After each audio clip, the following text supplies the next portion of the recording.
Tayo ngayon ay magtipon at sambahin ang buon.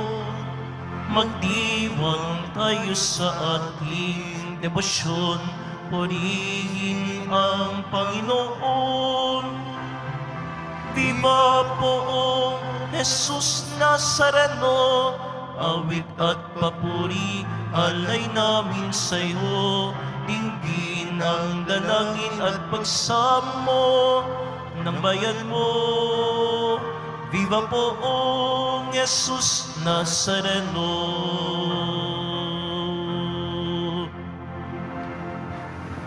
Sa ngalan ng Ama at ng Anak at ng Espiritu Santo. Amen. Ang pagpapala at kapayapaan mula sa Diyos na Ama natin at sa Panginoong Hesukristo naway sumainyo. At sumaiyo rin. Ngayon po ay ginugunita natin ang kapistahan ni San Buenaventura, Obispo at Pantas ng Simbahan. Mga kapatid, tinipon tayo bilang kaanib ng angkan ng Diyos, kaya dumulog tayo sa maawaing Panginoong nagpapatawad ng lubos. Sinugong tagapagpagaling sa mga nagsisisi, Panginoon, kaawaan mo kami. Panginoon, kaawaan mo kami. Dumating na tagapag-anyayang mga makasalanan ay magsisi. Kristo, kaawaan mo kami. Kristo, kaawaan mo kami. Nakaluklok ka sa kanan ng Diyos Ama para ipamagitan kami. Panginoon, kaawaan mo kami. Panginoon, kaawaan mo kami. Kaawaan tayo na makapangyarihang Diyos, patawarin tayo sa ating mga kasalanan at patnubayan tayo sa buhay na walang hanggan. Amen. Manalangin tayo.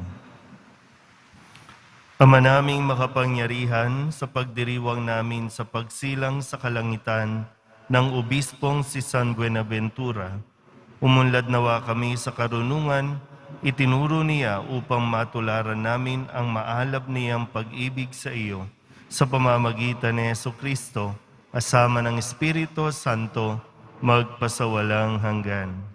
Amen. Magsiupo muna ang lahat. Pagbasa mula sa aklat ni Propeta Isaías. Noong mga araw na iyon, nagkasakit ng maluba si Ezekias, kaya siya'y dinalaw ni Isaías na anak ni Amos.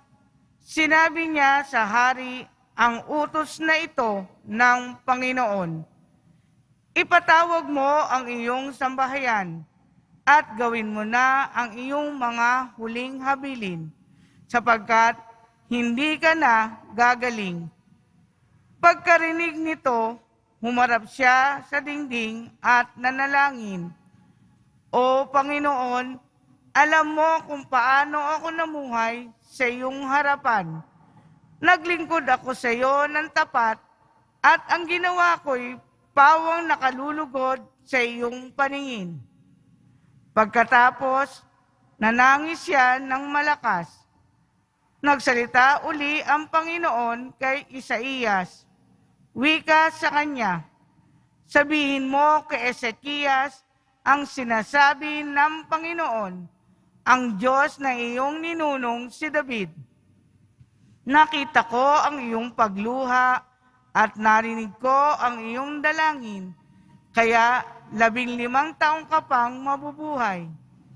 Hindi lamang iyon, ikaw at ang lungsod mo'y hindi maano, pagkat ipagtatanggol ko kayo laban sa hari ng Assyria. Si Esaias ay nagpakuha ng pantapal na igos para sa bukol ni Ezekias. Gumaling naman ito at itinanong ni Ezekias, ano ang magiging palatandaan na ako'y maaari nang umakyat sa templo?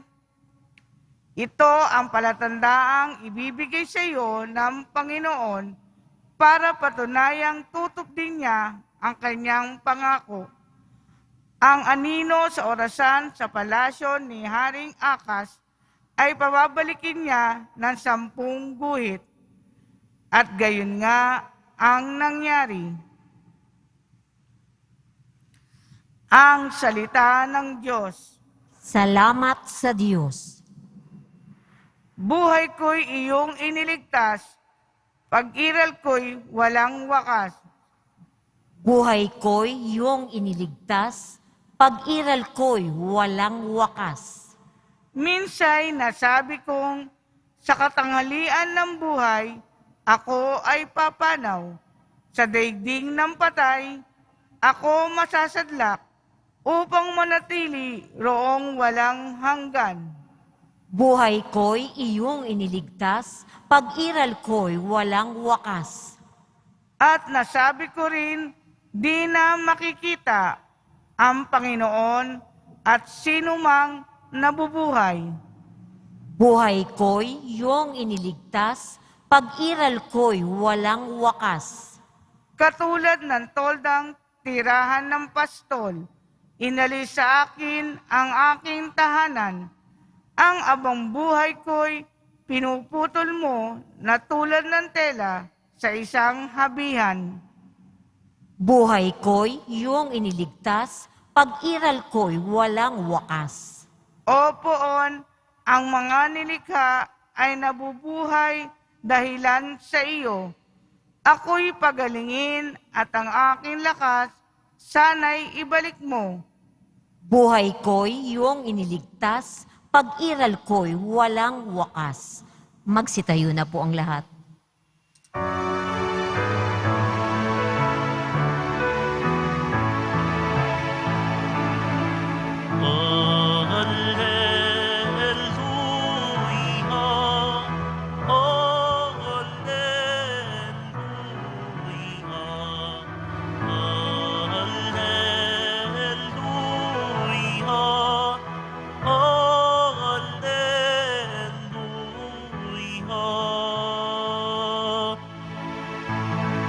Ang tinig ko'y pakikinggan ng kabilang saking kawan. Ako'y kanilang susundan. Alleluia,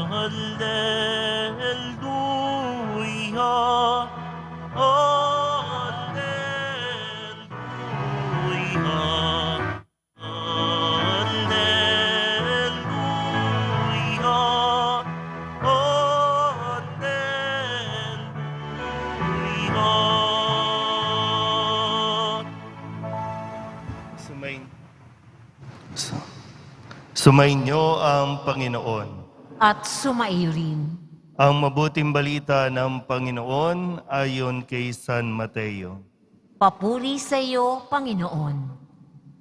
Noong panahong iyon, isang araw ng pamamahinga, naparaan si Jesus sa triguhan. Nagutom ang kasama niyang mga alagad, kaya't nangitil sila ng uhay at kinain ang mga butil. Nang makita ito ng mga Pariseo, sinabi nila sa kanya, "Tingnan mo ang ginagawa ng iyong mga alagad. Bawal iyan kung araw ng pamamahinga."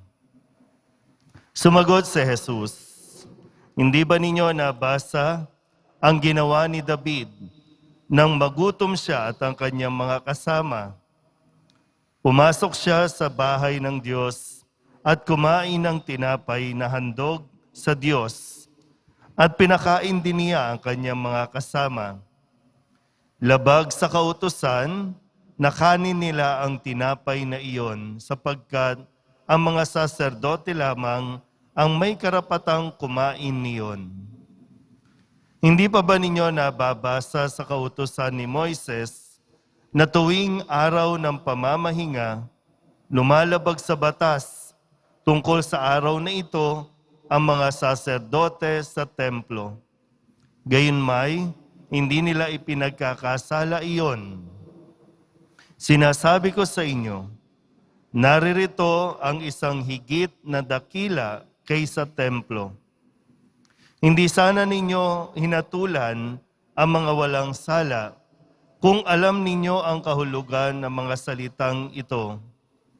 Habag ang ibig ko, hindi hain, sapagkat ang araw ng pamamahinga ay nasa ilalim ng kapangyarihan ng anak ng tao. Ang mabuting balita ng Panginoon. Pinupuri ka namin, Panginoong Hesukristo. Magsiupo muna ang lahat. Isang magandang umaga po sa inyong lahat. Palapakan natin ang Poong Jesus Nazaret. Araw ng pamamahinga. Ito po ay sagrado at banal na araw. Kung kaya't isa sa 10 utos ng Diyos ay ipangilin ang araw ng pamamahinga. Sabihin nyo nga po, pamamahinga. Mahalaga po yung pamamahinga. Ibig sabihin, ipinag-uutos ng Diyos na tayo po ay tumigil sa lahat ng ating mga ginagawa, tumigil sa lahat ng ating pinagkakaabalahan, at ito ay ilaan para sa Diyos. Kung tutusin, ang araw ng pamamahinga ay para sa kabutihan ng tao. Dahil ito yung inihiling sa atin na tayo po ay magkaroon ng quality time para makipag-usap sa Diyos. Di ba nga, ang isang dahilan kung bakit hindi nagtatagal at hindi tumitibay ang anumang relasyon dahil lamang sa nagkukulang sa pakikipag-ugnayan o nagkukulang ng oras ng pakikipag-communicate sa kanyang karelasyon. Hindi lang basta ginawa yun na wala lang. No? Kasi ganun kahalaga na marahil nakikita ng Diyos ang kahalagahan na ang tao dapat magpahinga. Lahat po, no, base sa kautusan, lahat dapat walang magtatrabaho. Kahit ang mga hayop, hindi sila pwedeng magtrabaho, nagpapahingaan lahat. Sabihin nyo nga po ulit, pahinga. Ulitin nyo po, pahinga. Di ba pag inano mo yung word, no? Pahinga. So para bang sinasabi mo na pahinga naman. Pahingi ng hininga. Kasi pagod ka na eh. Di ba? Pagod ka na at kapag pagod ka, pwedeng gutom ka na rin at pag pagod ka, wala sa katinuan ang iyong pag-iisip. Walang direksyon na mabuti ang iyong pupuntahan dahil lamang kulang ka sa pahinga.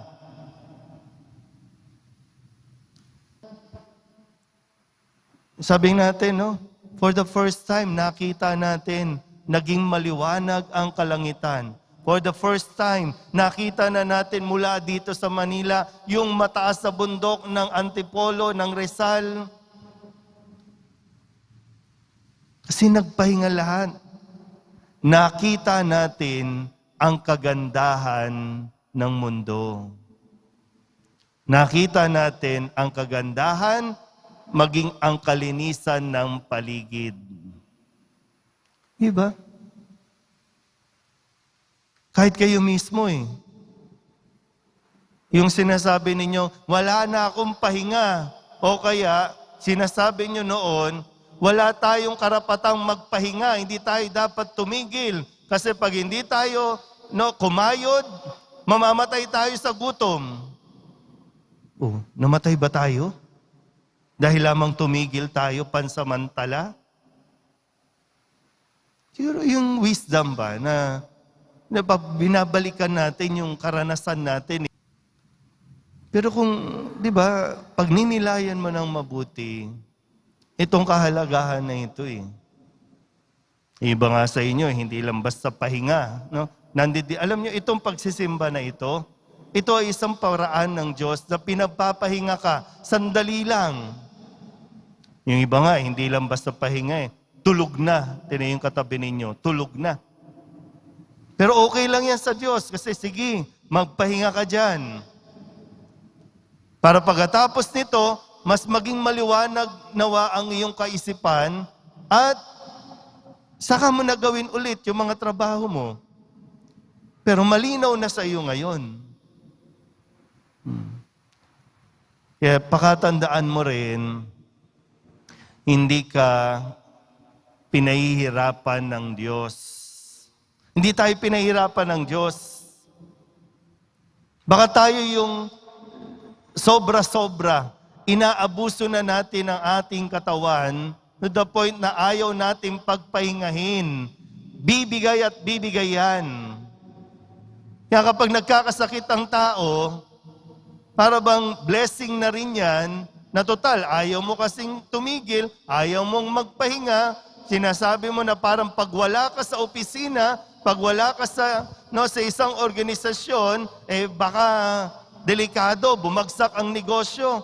Pero yung reality, pag hindi ka nagpahinga, nagkasakit ka, tuloy ang kumpanya mo. Ikaw nandiyan lang. Kaya sana po, bago tayo umabot sa punto na pupunta ka dito para magdasal, Panginoon, pagalingin mo naman ako sa sakit ko. Matagal na akong may iniindang sakit.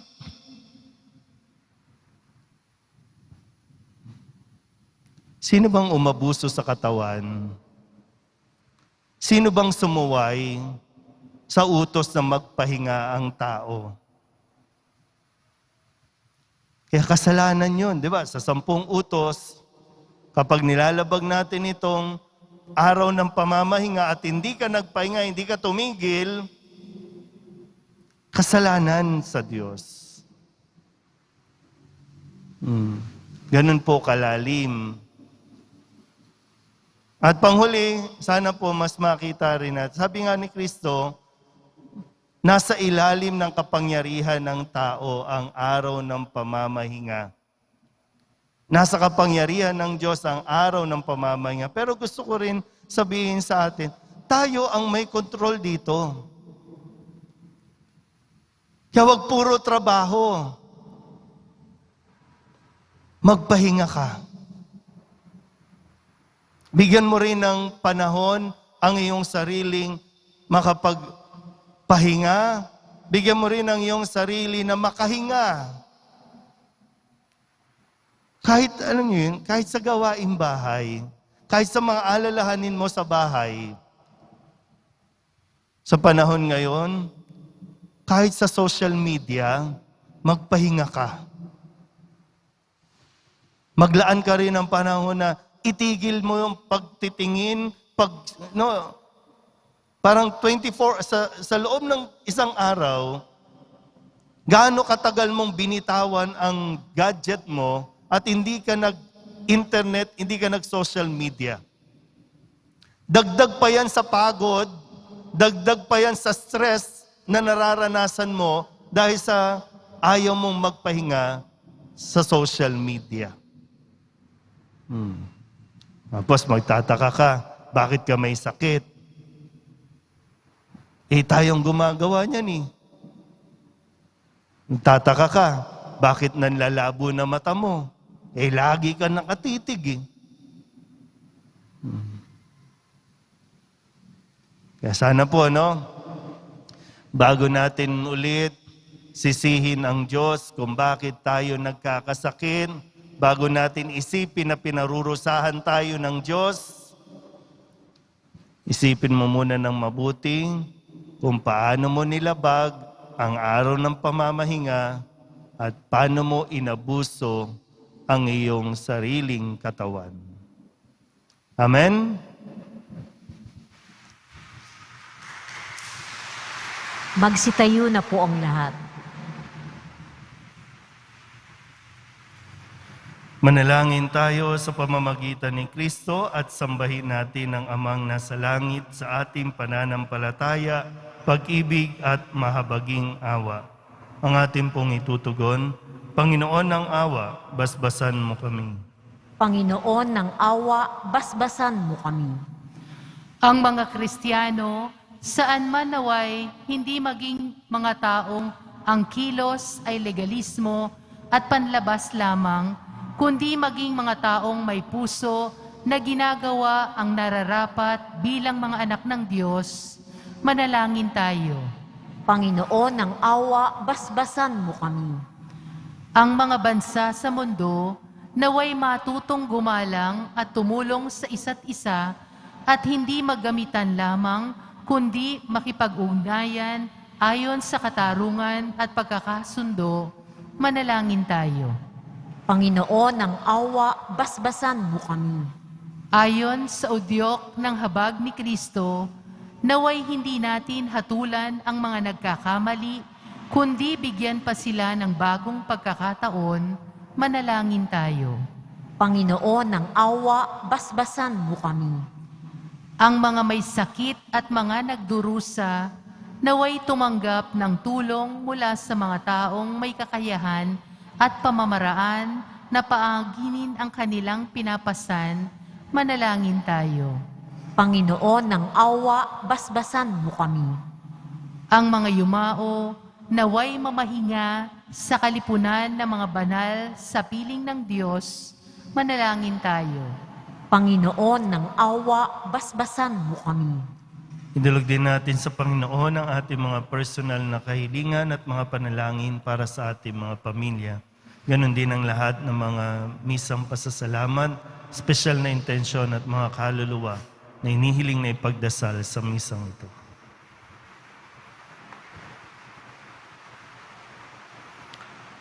Ang lahat ng ito inihiling namin sa ngalan ni Kristong aming Panginoon. Amen. Magsiupo muna po ang lahat.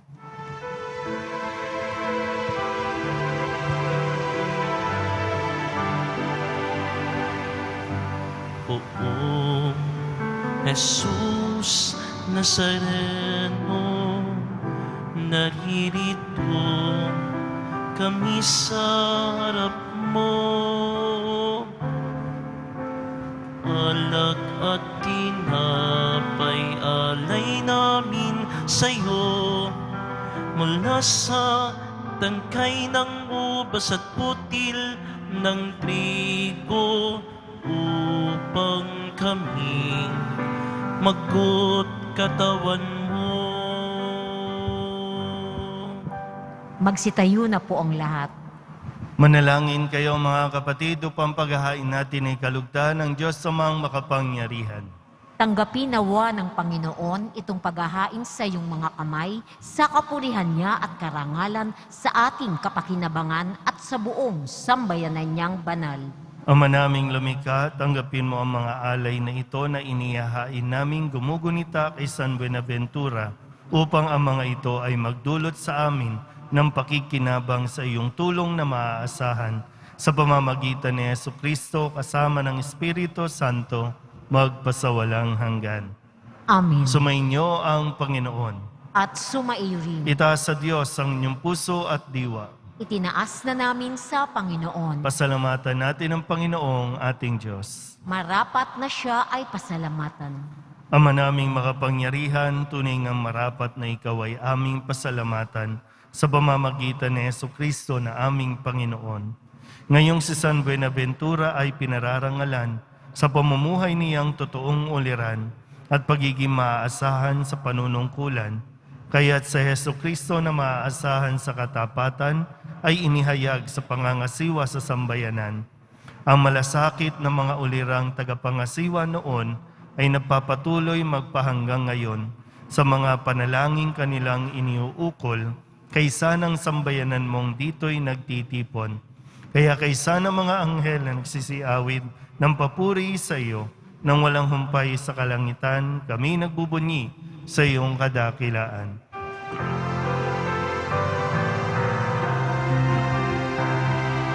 Santo, Santo, Santo, Panginoong Diyos ng mga hukbo, napupuno ang langit at lupa ng kadakilaan mo. Hosana sa kaitaasan, pinagpala ang naparirito sa ngalan ng Panginoon. Hosana sa kaitaasan. Magsiluhod po ang lahat. Ama naming banal, ikaw ang bukal ng tanang kabanalan.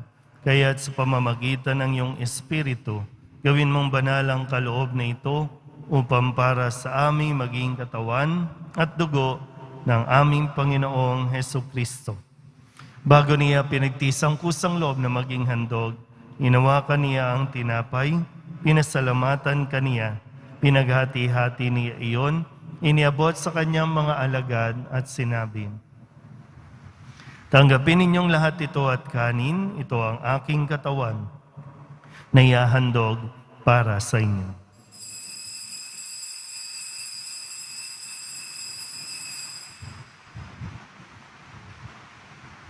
Gayun din naman nang matapos ang hapunan, hinawakan niya ang kalis, muli kaniyang pinasalamatan. Iniabot niya ang kalis sa kanyang mga alagad at sinabi, "Tanggapin ninyong lahat ito at inumin. Ito ang kalis ng aking dugo, ng bago at walang hanggang tipan, ang aking dugo na ibubuhos para sa inyo at para sa lahat, sa ikapagpapatawad ng mga kasalanan. Gawin ninyo ito sa pag-alaala sa akin."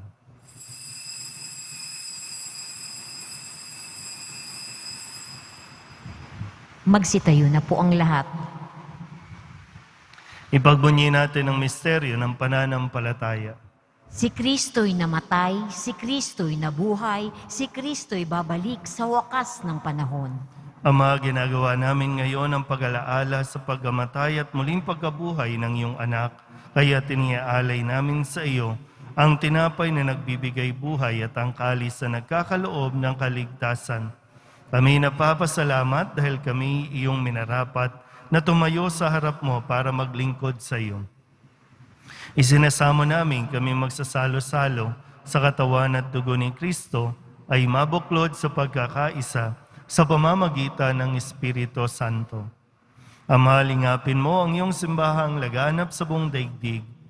Puspusin mo kami sa pag-ibig kay isa ni Francisco na aming Papa at ni Jose na aming Obispo at ng Tanang Kaparian. Alalahanin mo rin ang mga kapatid naming nahimlay na may pag-asang sila'y muling mabubuhay, gayon din ang lahat ng mga pumanaw. Kawaan mo sila at patuloyin sa iyong kaliwanagan. Kawaan mo at pagindapating kaming lahat na makasalo sa iyong buhay na walang wakas. Kaysa ng mahal na Birhen Maria na Ina ng Diyos, ng kabiyak ng puso niyang sa San Jose. Kaysa ng mga apostol at ng lahat ng mga banal na namuhay dito sa daigdig ng kalugod-lugod sa iyo, may pagdiwang nawa namin ang papupuri sa gararangal mo sa pamamagitan ng iyong anak na aming Panginoong Hesukristo. Sa pamamagitan ni Kristo, kasama niya at sa Kanya, ang lahat ng parangal at papuri ay sa iyo, Diyos Ama, makapangyarihan, kasama ng Espiritu Santo, magpasawalang hanggan.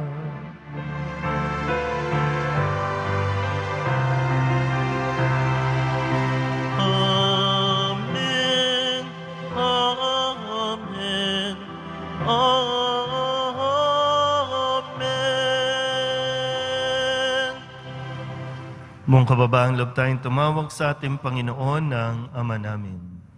Ama namin, Sumasalangit ka, sambahin ang ngalan mo, mapasa amin ang kaharian mo, sundin ang loob mo dito sa lupa para nang sa langit.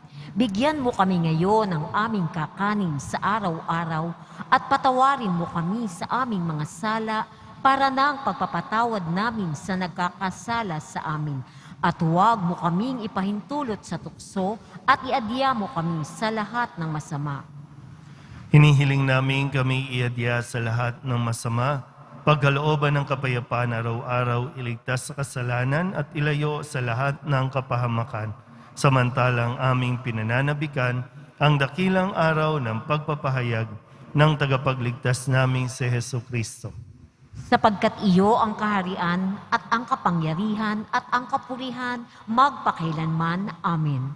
Panginoong Hesu Kristo, sinabi mo sa iyong mga apostol, kapayapaan ang iniiwan ko sa inyo, aking kapayapaan ang binibigay ko sa inyo. Tunghayan mo ang aming pananampalataya at huwag ang aming mga pagkakasala. Pagkalooban mo kami ng kapayapaan at pagkakaisa ayon sa iyong kalooban, kasama ng Espiritu Santo, magpasawalang hanggan. Amen. Ang kapayapaan ng Panginoon ay laging sumainyo. At sumaiyo rin. Magbigayan po tayo ng kapayapaan sa isa't isa. Kordero ng Diyos na nag-aalis ng mga kasalanan ng sanlibutan, maawa ka sa amin. Kordero ng Diyos na nag-aalis ng mga kasalanan ng sanlibutan, maawa ka sa amin. Kordero ng Diyos na nag-aalis ng mga kasalanan ng sanlibutan, ipagkaloob mo sa amin ang kapayapaan. Magsiluhod na po ang lahat.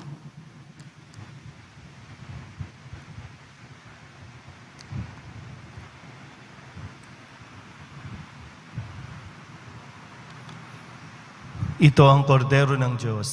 Ito ang nag-aalis ng kasalanan ng sanlibutan. Mapalad ang mga inaanyayahan sa kanyang piging. Panginoon, hindi ako karapat-dapat na magpatuloy sa iyo, ngunit sa isang salita mo lamang ay gagaling na ako.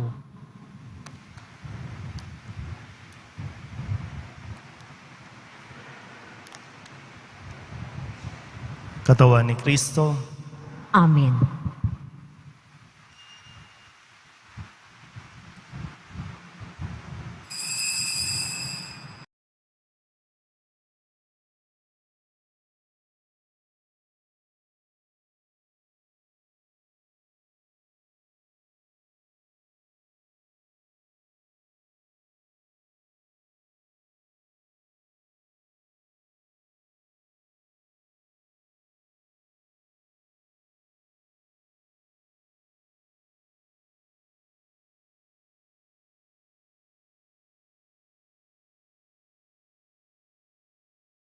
manalangin tayo. Ama naming mapagmahal, kaming sa katawat dugo ni Kristo, nagsipakinabang ay dumadalangin, magkamit ng tiyak na kaligtasan na aming ginaganap ng buong katapatan sa pamamagitan ni Yesu Kristo, kasama ng Espiritu Santo, magpasawalang hanggan. Amen. Sumainyo ang Panginoon. At sumaiyo rin. Manalangin tayo para sa pagbabasbas. Mahal na pong Jesus Nazareno, inihayag mo sa pamamagitan ng krus ang walang maliw na pag-ibig ng Diyos sa sangkatauhan. Pakinggan mo ang kahilingan ng iyong angka na nagsusumamo sa iyo. Makamtanawa nila ang iyong katugunan at tanggapin ang kasagutan na may utang na loob na tinatanaw. Basbasan din po ninyo ang mga dala-dala nilang mga imahin at dasalan at lahat ng mga may karamdaman. Sa pamamagitan ng bendisyon na ito, naway maalala nila ang mga pangako nila noon sa binyag na ikaw ang kanilang iibigin at paglilingkuran bilang Panginoon magpasawalang hanggan. Amen. At pagpalain kayo ng makapangyarihang Diyos, Ama at Anak at Espiritu Santo. Amen. Mayo kayong taglay ang kapayapaan ng Poong Jesus Nazareno. Salamat sa Diyos. Magandang umaga po.